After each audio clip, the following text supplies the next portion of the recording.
Donc ça s'est fait à Chicago. À À Chicago. Naperville. À Naperville. Mais ma famille habite Ouais. à Chicago. Ouais. Alors, on a eu l'opportunité de se revoir. Ils ont été là. Ah là là. Et donc, dis-moi un peu, est-ce que tu pensais qu'une fois que tu as fait ça, tu allais devenir autant connu, surtout à Montréal? Est-ce que tu avais... Dis-moi un peu, quel est ton état d'esprit? Non, je reste la même. Ouais. Ça me touche beaucoup quand les gens continuent à me féliciter. Mais je n'ai jamais pensé à ça. J'ai voulu juste arriver à le point de découvrir jusqu'à où je peux tenir la planche. Exactement. Faire fier à mon fils et lui montrer c'est possible. C'est possible. Ah, c'est génial. Hier, beaucoup de gens sont venus me trouver. Et ils me disaient tous, mais Olivier, comment est-ce possible qu'une personne puisse rester comme ça pendant 4 heures du temps? Alors, ils voulaient que moi, je leur apporte la réponse. Moi, je leur ai dit, je n'ai pas de réponse à ça. Seule Dana a la réponse. Et qu'est-ce que tu dis à ces personnes-là? Comment tu as fait pour tenir 4h20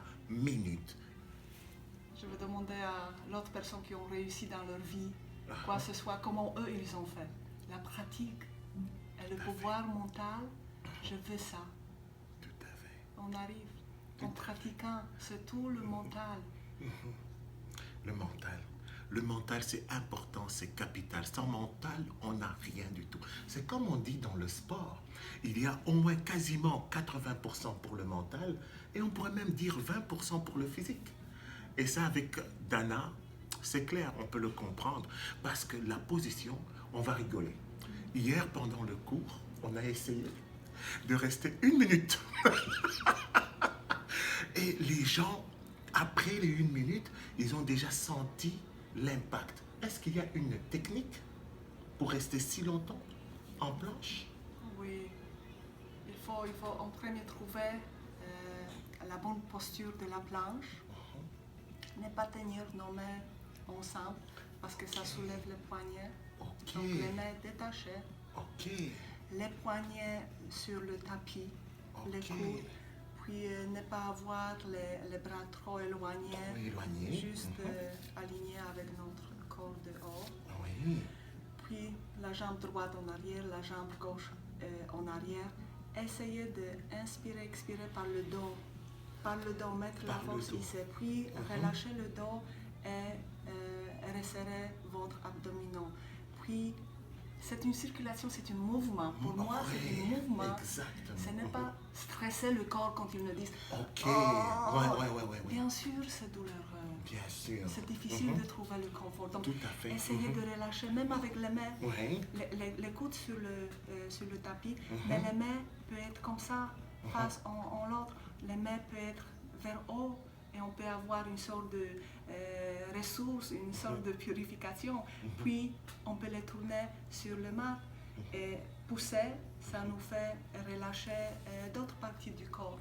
Waouh, c'est génial. Moi, j'ai eu le privilège et l'honneur de rencontrer Dana il y a quelques années de cela, quand je donnais cours dans un centre ici à l'île de Sœur. Et Dana, elle faisait l'entraînement physique, elle faisait les cours avec moi et j'avais toujours remarqué qu'elle avait une énergie très positive et extraordinaire énergique. Elle peut faire du yoga, mais elle peut courir, elle peut faire des abdos, on ne peut en finir. Donc, en tout cas, aujourd'hui, je suis tellement fier de toi, tellement content de t'avoir et de partager ce moment avec toi, Dana. Je suis honorée d'être là. Merci, Olivier. Merci.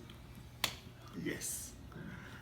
À bientôt. Elle va continuer avec le cours aujourd'hui à 11h45. On va mettre aussi des photos pendant le cours. On va voir aussi des images où elle va circuler et je laisse avec confiance mes élèves dans les mains de Dana qui va nous expliquer tout et comment elle a fait et comment elle va partager ça, cette énergie positive et elle est tout simplement super. Merci.